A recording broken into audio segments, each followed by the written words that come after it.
Welcome to the Fastbreak Podcast. We're back. I'm Ari Betterly here with Ryan Costello and Sam Elster for the Hoosier Network. We got a lot to talk about this week, so let's jump right in.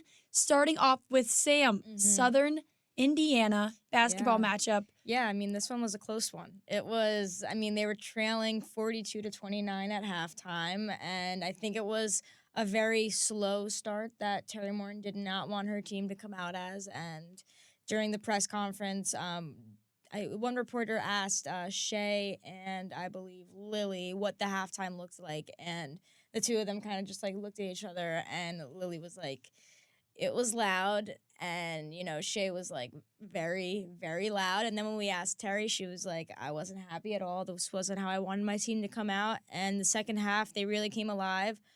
Shay finished with 17 points. Yarden contributed a lot with 6 assists. Claymore McNeil was all over the board, 7 rebounds. It just seemed like in the second half they wanted it more compared to when Southern Indiana in that first half really had a lot of energy. It seemed like they just couldn't miss a shot, and Indiana could not make one. They also out-rebound, which was, I think, a very big part of how they came back, and also just forcing turnovers, playing the defense that they're known to play, playing the slow pace that they're known to play. And I just think that second half they played their type of basketball that really helped them come alive.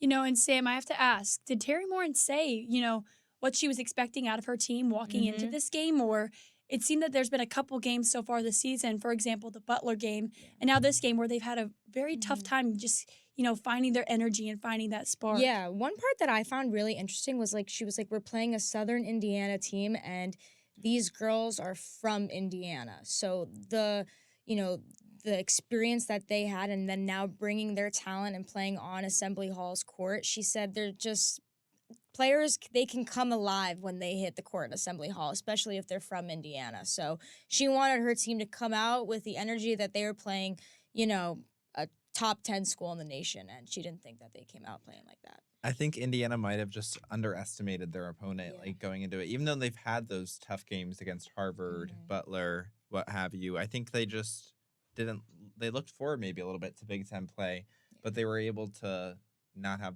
the bad result that they didn't want. Yeah, agreed. Yeah, that's very interesting. So moving forward, Indiana won this game, but not by a lot. But then we get to Big Ten gameplay. Like you said, maybe they were preparing for that. So let's jump into the Penn State game that happened just this weekend. Ryan? Yeah, one thing Terry Morin said in her press conference against Southern Indiana was that she wanted more from her front court, those players meaning Lily Meister and Caroline Strickland, and she got that with Caroline Strickland coming off the bench. Caroline had 27 points on 12 of 12 shooting. The second, it was 100%, so tied for the best shooting percentage, and was one off of Mackenzie Holmes, who went 13 of 13 in a game a couple years ago. So they must have heard that message in the locker room after that game, and Indiana dominated them, not just in the paint, but outside of the paint. Yarden Garzone had 6 threes, so they really had a great rebound game, even though they didn't lose that Southern Indiana game, had a better performance and more of what we're used to seeing these last couple years against Indiana. Yeah, it really seemed like Caroline must have really heard what Terry said during that press conference, and she took that personally. I agree. I also think, Caroline Strickland really hasn't had her game or I guess her moment yet thus far this season, I fear. But then this weekend, getting a stat line like that and being compared to Mackenzie Holmes, just going 12 for 12 is just unheard of. So, I'm kind of happy for her that she's had her moment and her time to shine on this team. And it might be good for the rest of the season and the Big Ten season where they know they both have 2 reliable people in Lily and Caroline. Yeah. She said post-game it was really her coaches pouring into her. Her coaches like Mackenzie on the sidelines as a graduate manager, just pouring into her and really giving her that confidence that really made that performance happen on the court. So it was nice to see after she was been pretty consistent off the bench, and then the USI game she only had 2 points. So to go from that to having 27 points is a big jump, and it was only 2 points off her career high in her total career, including her Tennessee days. So it was a great performance. And someone else I want to talk about is Hannah Sandvik. She had a plus 30, plus or minus. So she was doing so many little things. She had a career-high 5 rebounds, and in the press conference, Terry Morin said she even wanted her to shoot a little bit more. So having bench performances like that from Sandvik and then from Strickland will be key going into Big Ten play. And I agree. Like you said, we mentioned this on the last podcast episode, how Terry Morin has been saying she needs those bench players to come and step up. And it seems that that coaching is working. And, players like Striplin, players like Lamendola, players like Henna are all being that next man mentality, especially when you've had players getting hurt or players on the bench who cannot play. So I think those bench players would be very, very essential. Yeah, totally agreed. And one more interesting thing is how they handled the press. Penn State last year, when they came to Bloomington, really kind of got in Indiana's head with their press. And the press has been something that Indiana struggled with the last couple of years. So it was nice for them for Terry Morin to see her team finally be able to handle a press in some Yeah, capacity. I feel like for the past couple of games, even to start off this season, I feel like almost every team that they've played against has had a press on them, and they really struggled breaking it. But it looked like during Penn State, they finally found a rhythm and they finally found a play to really weave the ball through and get the ball up the court quick. And like you said, just finding a rhythm, I think, is what's going to be key for this team, especially how, we keep mentioning it at every episode, how the road is not straight for this team, how there's going to be ups and downs. But it looks like, even though there was a little bit of a down with Southern Indiana, that when they're getting to the Big Ten, they're somewhat peaking at the right time. And this team, these new players and transfers are kind of coming together to make it all work together. Mm-hmm. Agreed. Yeah. All right. Well, if we're done with Penn State, let's move on to this week. They play Bellarmine. So not another Big Ten game. It might be a little break for them in that sense until things really crank up at the end of, December into January. That'll be a new Big Ten stretch for them. But I just want to talk about Bellarmine's history. They have a couple players who've been playing really well. Heather Harrison, she's leading with 16.6 per game, shooting 46.2%. She's a really good dominant free throw shooter as well as from the field. And then you have a couple other steady players who are getting 7.2 rebounds, versatile playmakers they got to look out for. And to mention, they just played Purdue, which is something interesting because they will be playing Purdue shortly here. Mm-hmm. But they were leading against Purdue until the fourth quarter, and it was a very close game. And they only lost by almost around 10 points. So it could be interesting for another team that maybe seems like a next... I don't even know where I was going with that, but just it could be definitely an interesting matchup. There are some similarities with Southern Indiana and Bellarmine because they used to both be in Division II. They were in the same conference. So Terry Morin's coached against the Bellarmine program when she was back at UND. So I think because of their experiences this past week with Southern Indiana and having 8 days between their Penn State game and the game against Bellarmine, they're really not going to have kind of what happened or plan to not have what happened against Southern Indiana and have a lot more time to just game plan it and focus on that game. Yeah, I think like what Terry Morin example, like from what she said from the Southern Indiana press conference, that you can't count out any team when they walk into Assembly Hall. For some people playing for a team that, was in D2, being able to play at that type of stage is a huge deal. And, this is a team that has a very good shooting efficiency and, they're averaging 2.9 steals per game and 1.5 blocks per game. So I think they might use their defense advantage and, try and break down Indiana's, slow pace offensive style. So, anything could happen, but I think Indiana just needs to prepare the same way that they would prepare for a big matchup in Big Ten play. I agree. And also something that I noticed was that they also kind of been struggling with turnovers with 15.1 per game.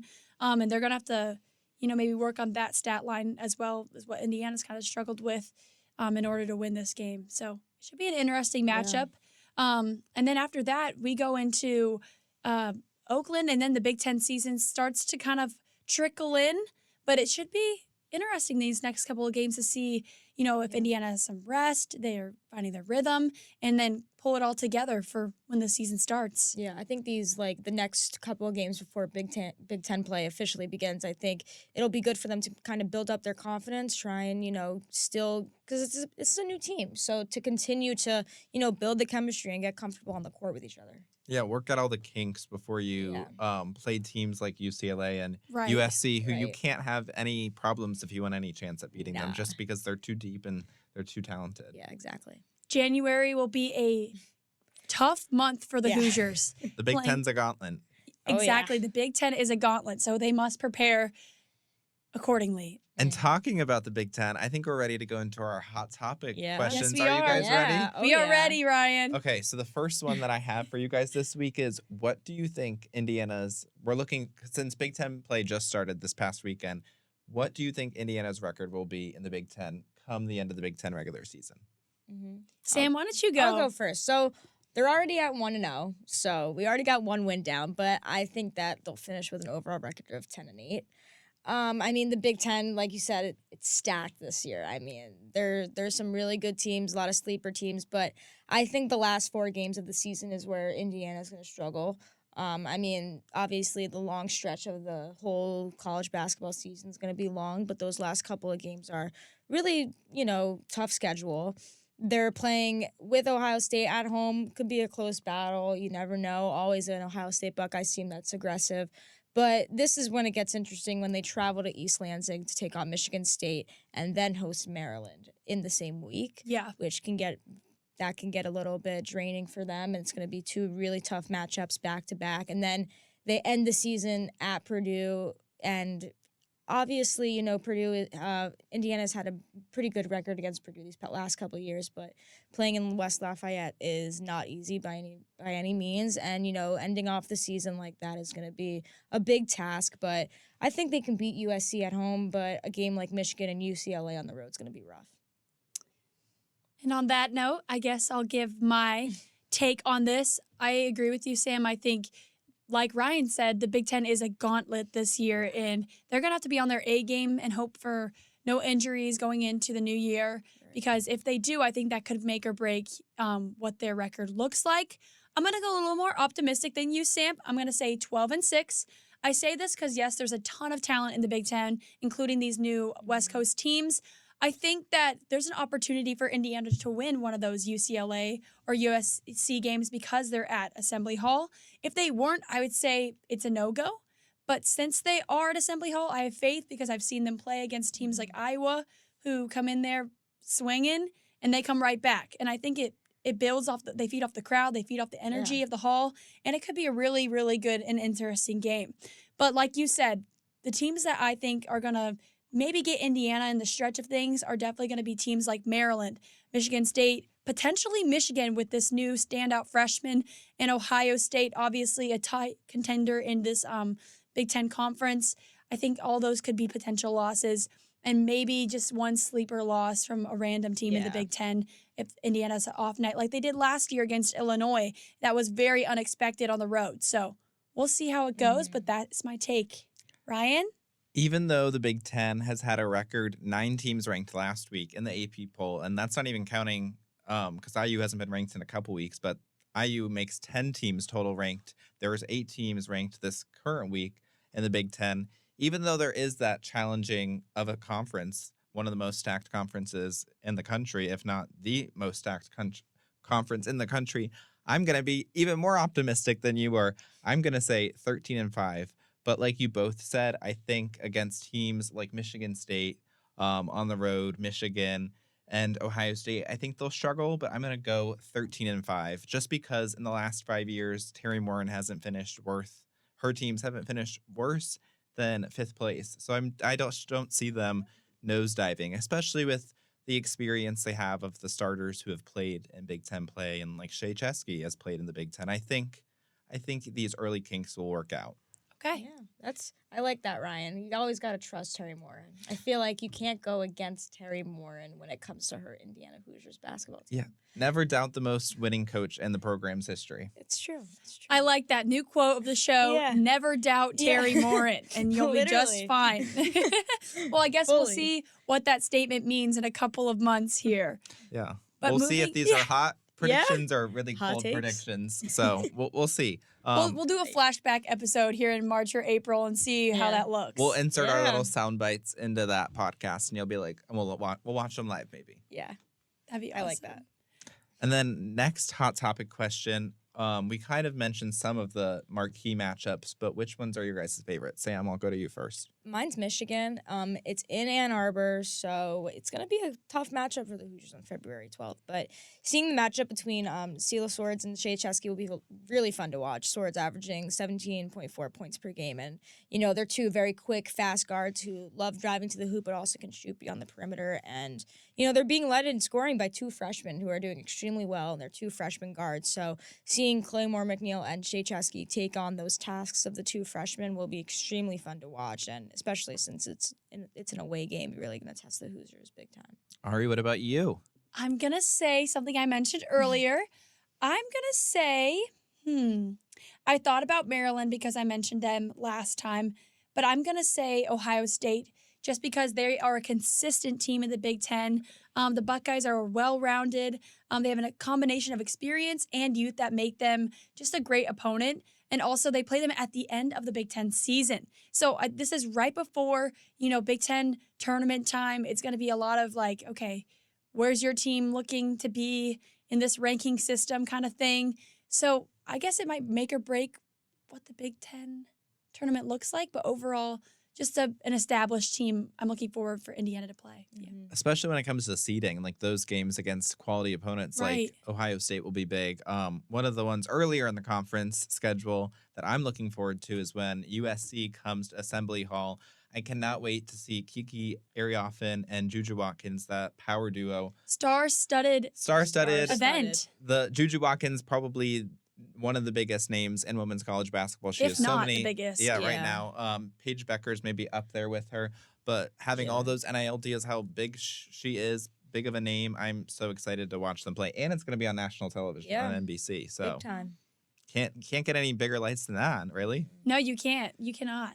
Yeah. And then going into our last hot topic question, segueing to that, Mm-hmm. who would you guys say is 5 weeks into the season your team MVP for IU women's basketball? You want to go I think first, you should Ari? go first, Ryan. Yeah. You want me to go Yeah, first? You go yeah. first, Okay, Ryan. so I'm gonna go with Yarden Garzone. She is in her third year starting, and she's increased her points per game this year. She's leading the team in several statistical categories like total points, points per game, 3-point percentage, free throws made, and she actually hasn't missed a free throw since last season. So Wow. she's That's just a great been stat right there. She's been Wow. really consistent. At times, I feel like she's maybe made the wrong decisions, but she's really growing in these last 10 games to start this season. So I think she is my contender for team MVP right now. What about you, Sam? It's hard not to argue against Yarden because she's been having an amazing season. She's leading in almost every single stat. But I'm going to go with Shea. She's a very consistent scorer for the Hoosiers, dynamic guard who's really, I feel like, been controlling the pace for Indiana and, playing some great defense. Just, she's not afraid to drive to the basket. She's just, as Terry Morin says, she's a dog. And I just, I You say that all the time. I love it. I just love how Terry calls her that because I feel like it's just so evident to see on the court because she's always diving for a loose ball. Like, she's not scared to, take on, the big girls in the paint, and she just has no fear. So I like her play style a lot, but it's hard to go up against Yarden. Yeah, what about you, Ari? I'm going to have to say, well, first of all, I agree. I think Yarden undeniably has the best statistics looking all across the board right now. She's very consistent. And Shea, I agree. She's got a great voice on the court, and Right. she's not afraid, which I think is very, very good for this team. But I'm going to say another, I would say, more obvious answer. A team leader, an MVP, the captain, Chloe Moore McNeil. You can't not mention her in this lineup of people. She's just been a dynamic presence on the backcourt and this in the scoring column, averaging double digits. But also, being contributing and assists and steals. She's always the voice of the team, always the voice on the podium. No matter where you go, you have a Chloe Moore McNeil who's also grown so much in her career at IU. She went from not barely playing at all to being the team captain for this team and quite literally being the glue and a leader that is staying strong since Sydney Parrish is injured. So, yeah. I'm really glad you went with her because I was like, we can't not say Right. Chloe Yeah. Moore McNeil and team MVP because in all of the losses they've had this year, she's just the one that's like, it stops with me. So you can't not name her. So I'm really glad that you said Chloe. Yeah, totally agreed. It would be bad if we didn't mention her, of course. Yeah. Like Terry Morin said in the past, if Chloe doesn't play well, we don't win games, and it's true. Right. shout out to Sydney Parrish too. She's Yeah. injured, but she is a huge contribution to this team when course. she's on the court. But Of course. Big voice on the sidelines, definitely yeah. right now. Mm-hmm. for sure. Yeah. All right, guys. Well, thank you so much for joining us with the Fastbreak Podcast today. I'm Ari Betterly here with Ryan Costello and Sam Elster. Make sure you check out all the episodes this season because we've had so much to talk about in Indiana women's basketball and the Big Ten. So we'll keep you updated next week on the Fast Break, and we'll see you next time.